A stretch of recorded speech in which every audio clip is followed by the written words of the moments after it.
Hello. Okay, Yes, so sir.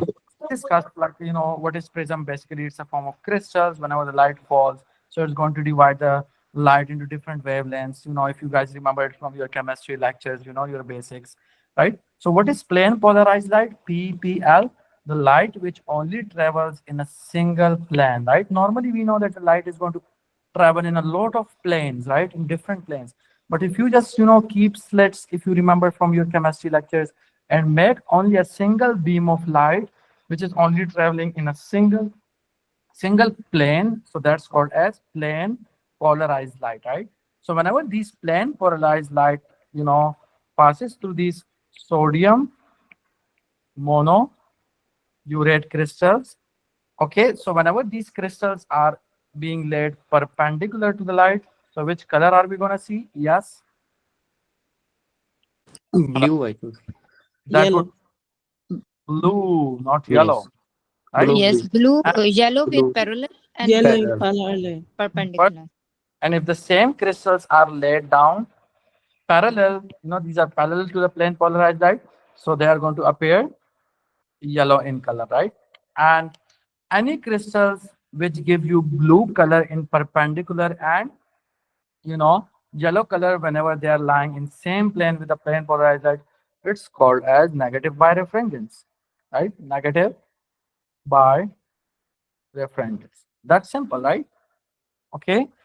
So whenever we place these, monosodium urate crystals in plane polarized light, they are going to be negative birefringence, which means that perpendicularly they are going to be blue, while whenever they lay parallel, they are going to be appearing yellow. Okay. The other thing which we are going to discuss in detail is pseudo gout. Once we are just doing first aid. So what is pseudo gout? Do you guys have any idea? Pseudo gout. What do you mean by pseudo? Pseudo means false. False Yes, gout. there is also the deposition of the calcium, but it this time it deposition occurs into the joint space and around the articular cartilage. Okay, perfect. So as we were having gout, whenever we have deposition of sodium monourate crystals. In case of pseudo gout, it's going to be due to calcium pyrophosphate dihydrate crystals, right? They're going to resemble the gout because since they are also crystals present in the joint space, but how are we going to differentiate them from the crystals of your gout? They are going to be positive by referendant. What do you mean by positive birefringence? That's opposite to negative. So what do you think? What is positive birefringence? We would Here, see blue blue color will on be on the parallel. parallel and Yes. yellow So will be whenever, perpendicular. perfect. So whenever the plane polarized light, we just pass it to these CPPD, that is calcium pyrophosphate dihydrate crystals.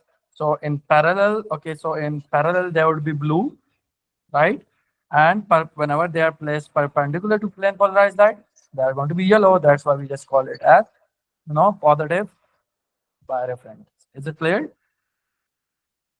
Hello. Yes, doctor. Yes. Okay, perfect. So let's discuss our next topic, that is dermatomyositis, right?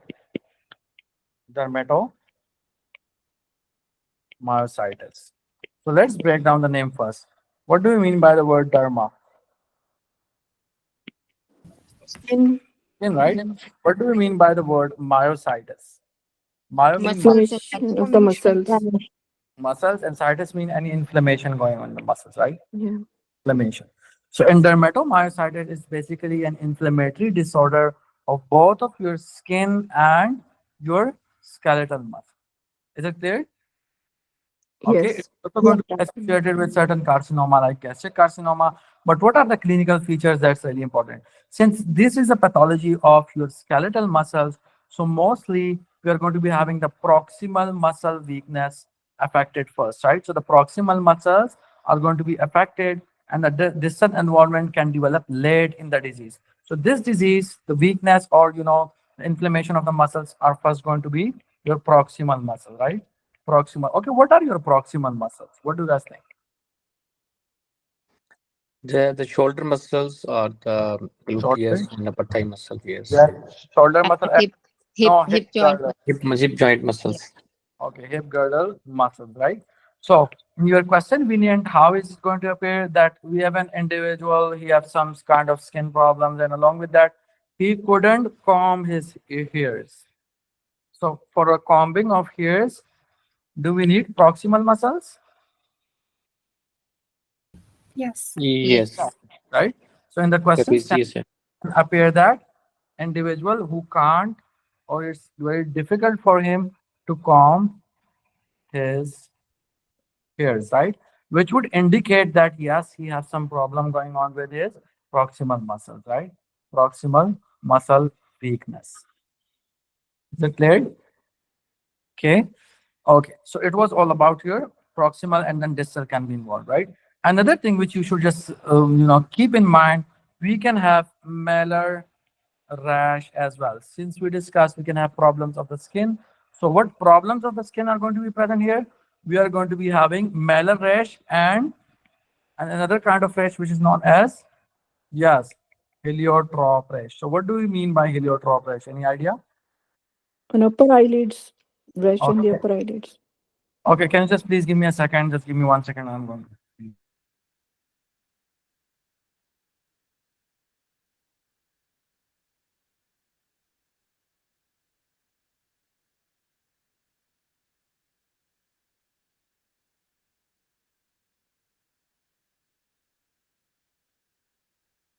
Hello. So the heliotrope rash basically means that we are going to be having a rash on the upper eyelid, right? And the malar rash is really, it's really specific for a pathology which we discussed in detail. If you guys remember, malar rash, SLE. SLE. SLE, right? Okay, so that was a butterfly, a malar rash, right? Okay, so in the same pathology, we can also have, malar rash. So for example, if in a question stem, you have an MCQ having a malar rash, involvement of the muscles as well, right? Along with that, so what do you think, how are we going to differentiate it from SLE? Location of the rash. Location And of muscle weakness, there is less muscle weakness in SLE. It's positive Here, anti-Joe muscle- antibodies are The here in antibodies. the Mm. dermatomyositis. Positive Joe antibodies. perfect. So on the basis of Also CD4 and CD8. yes, also CD4 or CD8? CD4 For and derma, the it's CD4, CD4. CD4 T cells. Yeah. Okay. For Peripheral dermatitis, atrophy. it's Yeah. CD8. Okay, it's okay. We are going to discuss it in a while if it's CD8 or CD4, right? Okay, CD4. so we are going to be having antibody. Okay, in SLE, which kind of auto antibodies did we have? If you remember, yes, anti-double Double stranded strand DNA. DNA. Yes. Double stranded DNA. DNAs antibodies, right? But here, in case of dermatomyositis, we are going to be having. Okay, the ANA is going to be positive, right? Positive for ANA, but anti-Jo1 antibodies, right? Yeah. Okay, just remember anti-Jo1 antibody, right? Okay, so we are going to be having perimysial inflammation. What do you mean by perimysial? Perimysium.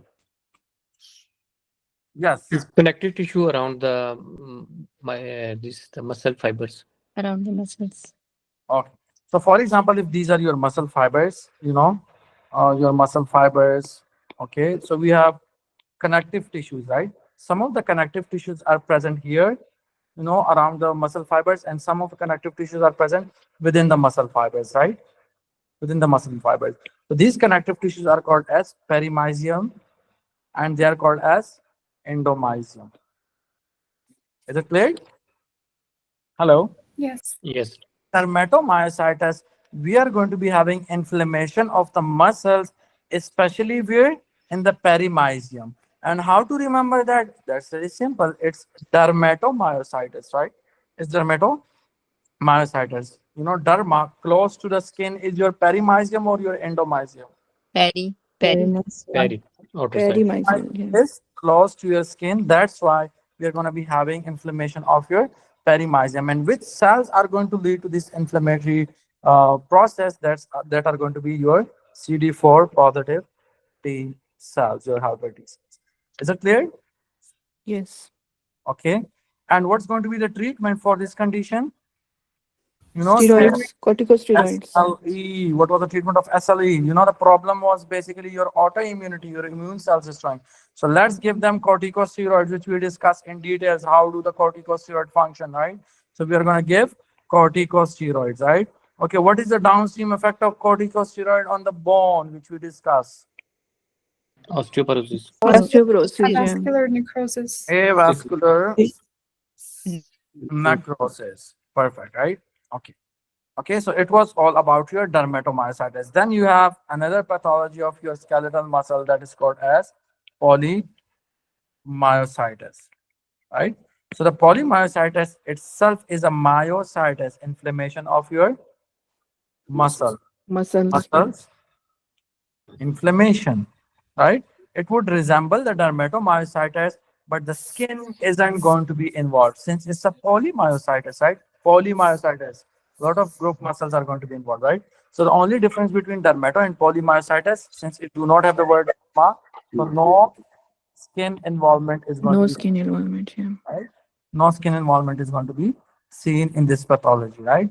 And it would be having inflammation of endomysium, right? Endomysium, not your perimysium. Endomysium was the connective tissue between the muscle fibers. So inflammation of your endomysium. Since it do not have the word derma, so no, it's going to be more deep, right?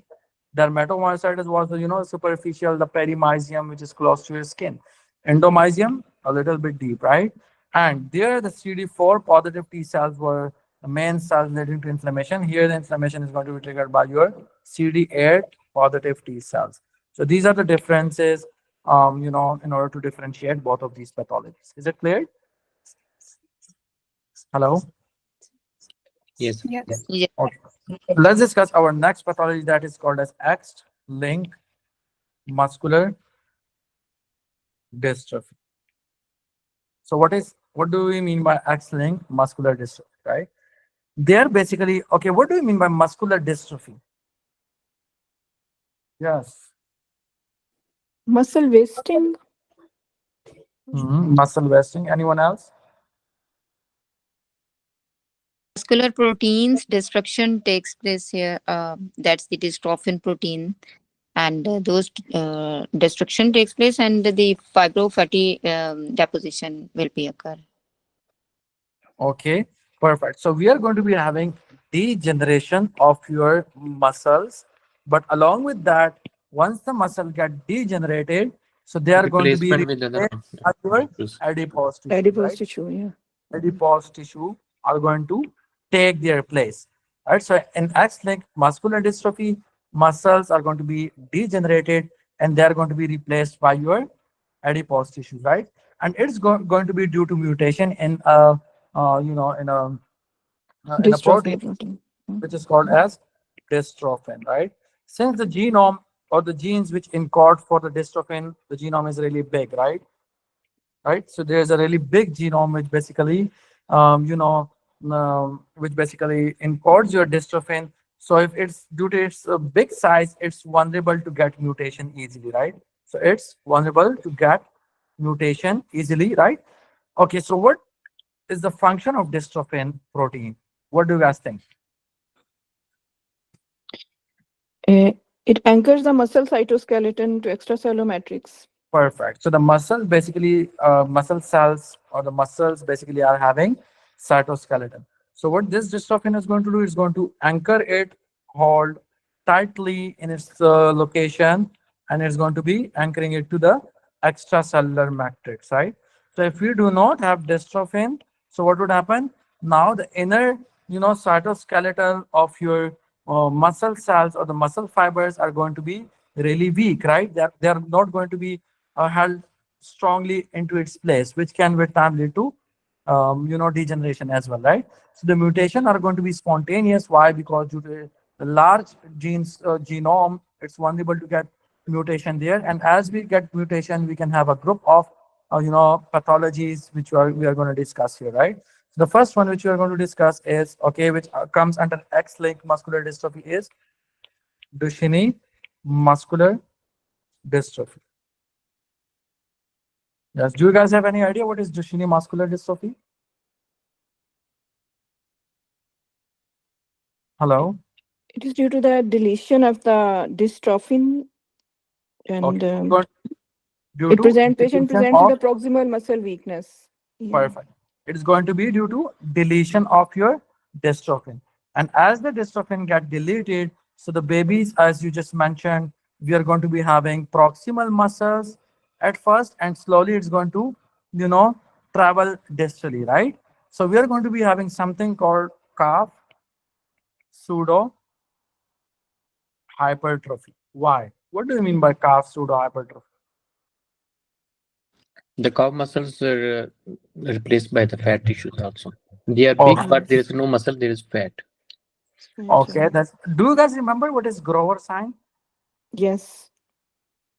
Yes, what do you think? What is Grover sign? Meaning the patient put his hand on his thighs and then stand up from the sitting position. It means that the proximal One- muscles are not Are working. weak, yeah. Baby is just, taking help of his hand in order to, stand up. That's basically your Grover sign. It means that the proximal muscles are dysfunctional, right? So are we going to see Grover sign positive in this pathology? Yes. Yes. Okay. Why are we going to see pseudo hypertrophy? Remember, we know that this pathology is basically going to start from the proximal muscles, right? And it will just, it will then just travel distally. Am I right? Hello? Yes. So if it starts with the proximal muscles, it means whenever the baby is getting this pathology, the proximal muscles won't support his weight. He cannot, lift up. He would be using his hand. Grover sign is going to be positive, right? While if he cannot use the proximal muscle, it means at that time he'll be using his distal muscles, right? Hello? Muscles Yes. of the calf, right? They are your distal muscles, right? In order to stand up. Am I right? Hello? Yes. So the distal muscles are going to be used. It means that at first, whenever the baby gets proximal muscle weakness, so we do not have, since this pathology is going to, this problem is going to spread slowly towards the distal muscles. So initially the proximal are involved. Without involvement of the distal, initially the distal muscles are going to become hypertrophy. Why? Because they have a lot of workload. And whenever the muscles get a lot of workload, they get hypertrophied. Am I right? Yes. Hello? So the baby's distal muscles, the calf, are going to be hypertrophied first initially in this pathology. But as this, pathology or this problem spread, distally towards the calf muscles, we discussed in the beginning that they are going to be replaced by Adipose tissue. right? So initially the proximal muscles are involved. We are using distal muscle, they become hypertrophy. But as pathology got here to the distal muscles being replaced by, a lot of muscles are going to be degenerated. Why? Because initially the baby had hypertrophy there, right? And the distal muscles. So a lot of muscles are going to be replaced by a lot of adipose tissues. Am I right? Yes. Yes. I'm going to call it as pseudo hypertrophy, because pseudo means false, right? It's a false hypertrophy because the real hypertrophy have muscles there. But now if I'm just seeing this condition, they won't be having muscles. They would be having fats there, right? It's a hypertrophy, big fats, in the calf, big adipocytes, right? That's why we just call it as pseudo hypertrophy. Is it clear? Yes. Okay, perfect, right? So what would happen to the serum creatine kinase? Whenever the muscles are destroying, keep that in mind. Whenever we have degeneration of muscles, we have an enzyme, creatine kinase, which would be, Increase. Elevated. Yeah. It will increase here. yes, it would increase, right? So the, the serum creatine kinase would increase, and even the muscles of the cardiac muscles can get involved. Even the respiratory failure can occur, muscles can be involved there, right? Okay, is it clear? Hello. Yes. So the next group of pathology which we are going to discuss is neuromuscular junction pathology. We have already discussed in detail. We are only going to add a few points there. So I'm expecting from you guys to answer me, a lot. Myasthenia gravis. It's going to be an auto antibodies against what? Acetylcholine receptor. Acetylcholine receptor. Post-synaptic acetylcholine receptor. Choline. Okay, post-synaptic acetylcholine Associated with which tumor? Associated with which tumor, which we keep on discussing again and again in our Thymoma. Thymoma, yeah. thymoma. Perfect, right? Okay, so if we have your neuromuscular junction, you have your postsynaptic neuron having these acetylcholine receptors. It means that acetylcholine are going to, you have antibodies against these acetylcholine receptors. And we discussed it's an example of which hypersensitivity from your immunology section. Yeah, Type 2. Type Type 2. 2. it's going to be type 2 hypersensitivity, right? And we discussed in type 2 hypersensitivities, we are going to be having antibodies directly attaching towards the receptor. Either it can upregulate the activity of receptor or downregulate the activity, right? So in this case, they are going to downregulate the activity of receptor, right? Because they are going to be blocking the receptors, So acetylcholine cannot act on these receptors because those receptors are already being accompanied or, already being, taken by your antibodies, right? Is it clear? Yes. No? Yes. Okay. So we'll be having muscle weakness, that's going to improve with rest. Classically, we are going to be having ptosis, diplopia, right? So why are we going to be having, muscle weakness, which is going to improve with rest as we are using and worsen with activities? Why do it get worse with activities? That's really important. Who's going to be telling me the concept? Why? As with the muscular activity, the acetylcholine secretions gradually decreases, and when they rest, then the level of acetylcholine is a little bit going up. After that, they improve the muscle contraction. Perfect. So as we know that we have a packets of, acetylcholine, right? These packets, basically we have like a limited number of packets, right? Am I right? Hello? Yes, sir. The postsynaptic Yes. neurons, and they're going to be released in the, neuromuscular junction here. And as the acetylcholine receptor is basically increasing, so it would somehow improve the signs. Why? Because they are going to, a lot of acetylcholine can sometimes, remove these antibodies from the site, right? So as we are using muscles, it means with every contraction, we are basically consuming these packets of acetylcholine because we have limited number of packets of acetylcholine. Am I right? Yes. Yes. In the first contraction, if the 2 packets of acetylcholine are going to be consumed, and the second contraction, the 4, for example, if I have total of 20 packets, let's suppose, right? So, with the third contraction, I'm only left with, let's suppose 16. With the fourth, I'm just only left with, 14, 12, 10, 8, 6, 4, 2, and 0, right? So with every progressive contraction, as we are using those packets of acetylcholine, so it's going to be worsening, right? If less acetylcholine is available there, so how can you just undergo muscular contraction? Because acetylcholine is really important for, in order to transmit the electrical impulses, the action potential into the next neuron, right? Is it clear? Hello? Yes. Yes. But the story with another pathology which we are going to discuss now is different. That is Eaton-Lambert syndrome, right? Or Lambert-Eaton syndrome. What happens in Eaton-Lambert or Lambert-Eaton syndrome? For example, if you have postsynaptic, we have presynaptic and postsynaptic neuron. So basically, we have calcium channels here. In order to release the packets of your acetylcholine, first of all, we need calcium to enter into the presynaptic neuron. Is it clear?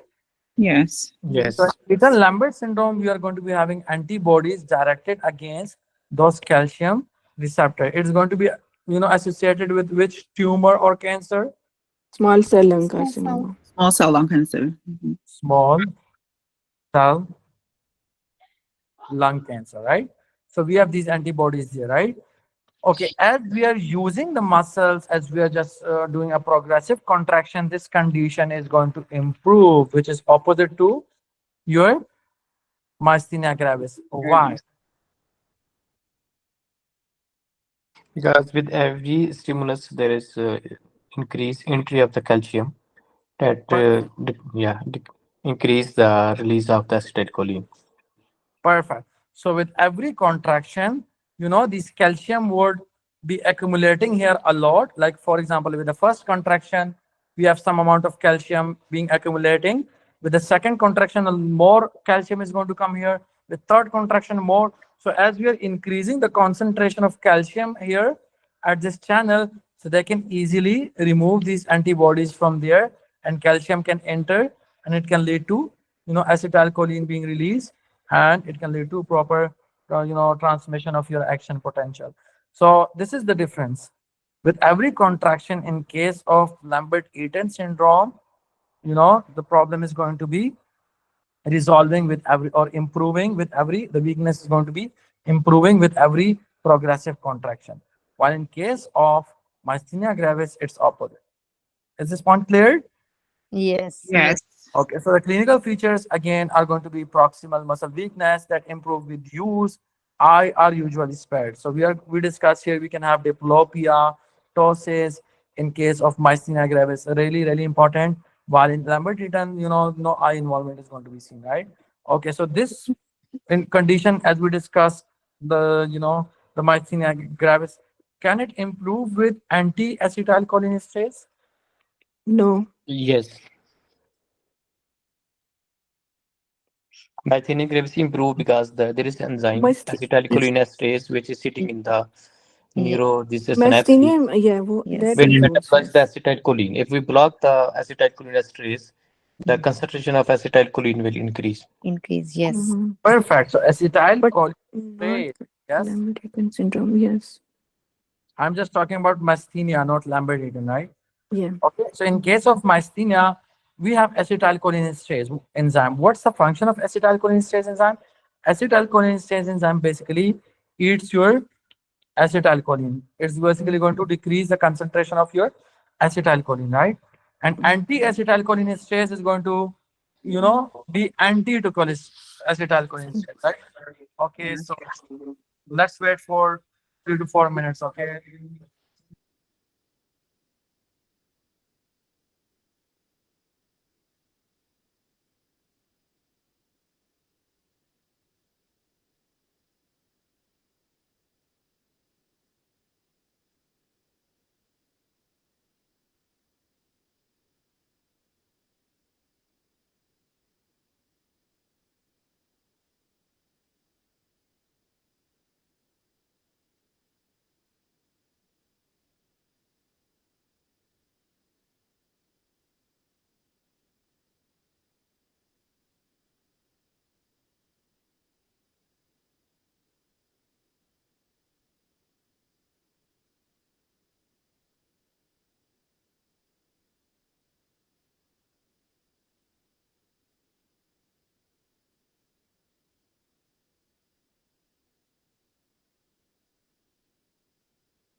Hello?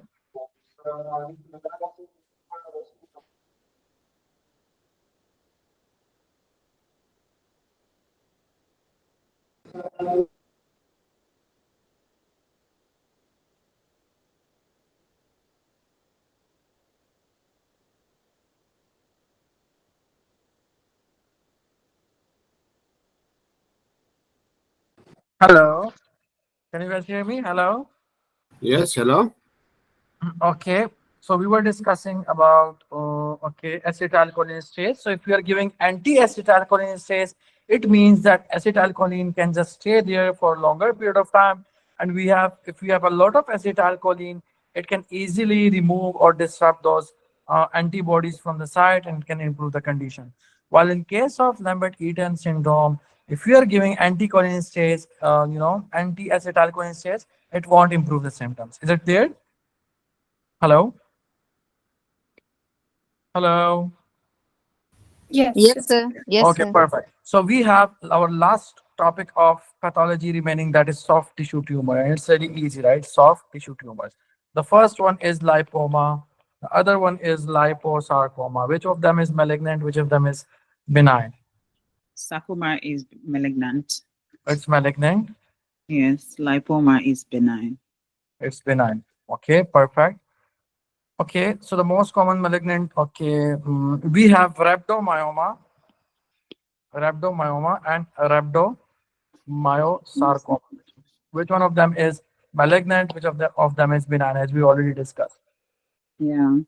Myosarcoma is malignant. It's a malignant tumors of what? What do we mean by rhabdo? Skeletal muscles. Skeletal. Yeah.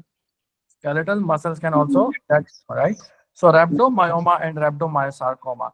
So rhabdomyoma is going to be benign tumor of your skeletal muscle, while rhabdomyosarcoma is going to be malignant, right? Okay. And we know the muscles have Desmin, so they're going to be Desmin positive. The malignant most site is going to be head and neck, vagina in classical site in young girl. We are going to discuss it in detail, the rhabdomyosarcoma. It can be just like a polyp or a grape-like mass protruding out and everything in our reproductive module, right? So with that, our pathology is finished. So let's do some, okay, let's have 2 to 3 minutes of break, and then we are going to start some concepts from your neurology, CNS, okay? CNS. Is it okay? Yes, sir. Yes, sir. Okay, so let me just write it down, because some people after the session are saying that why everyone is quiet. 2 to 3 minutes of break. So we're starting CNS system today, like Yes. right now. We're starting So we CNS. did do physio musculoskeletal. Yes, as we discussed, today we are going to start CNS. Tomorrow we are going to, start, the lecture is going to be starting with a discussion of our MSK, physio plus MSK farm, right? I'm confused. You're doing them together. Like you're going to do MSK physio and farm before CNS, or you're starting CNS first and then getting to do these ones later. Today we are only going to discuss general overview of CNS. That's a general overview of CNS, okay? Because since a lot of students in the class, they're just texting me as well that Dr. Hasnain is about to start his CNS, so we should just synchronize our session with him, right? So that's why I want, because these physiology and MSK tomorrow is going to be finished, right? Hi, Dr. Ahmed. Yes, please. Dr. Hussain is starting immuno, so I think like it will take 2 more days. So it would be better like if you can finish the MSK. So I think someone just told me that he's starting CNS. Today, I think the immuno, only the 40 questions of the immuno were left. So he was saying only in 1 day that will be finished. So from tomorrow onward, he will be starting the CNS. Okay, so then we can just start our Yes. MSK physiology and MSK farm, right? Yeah, I would think we should just finish MSK since we're already on it instead of just skipping and going to CNS, just because we're starting CNS with UWorld. Okay. Just finish. Yeah. So tomorrow we are going to start MSK and farm, and we are going to finish it off, right? Tomorrow. Okay, and we will be starting with CNS. Is that okay? So that was all for today. And on Saturday and Sunday, get ready for your boot camp session, because MSK was really a big system, right? We covered the entire anatomy, embryo, and everything. Only left with, okay. So another thing which I have decided that we are going to do pharmacology from 3 resources now. Okay, from 2 resources now, right? From Pixel. So I have some slides. I have just made some of the, pictures. I just took some of pictures and I have just annotated them. I'll also be sharing those. And along with that, we are going to read first aid. So as those who are new, let me mention again, those who are already taking sessions, they know, right? So it's really easy to teach pharma, right? Pharma is really easy. I'll just tell you that this receptor is going to be blocked, COX-1 inhibitor, COX-2 inhibitor, edema, everything, right? But it's really difficult to, memorize it, right? Or it's difficult for retention. So for that reasons, we're going to use Pixel, right? So again, once you're revising it from first aid, before starting first aid, just try to do this Pixel images as more as you can, right? So that was all for today's session. Hope so you guys enjoyed. Tomorrow we are going to start our pharmacology. Okay, first of all, physiology and then pharmacology. Okay. Thank you so much. Thank you and have a nice day. Thank you. Thank you Have a very much. great day too.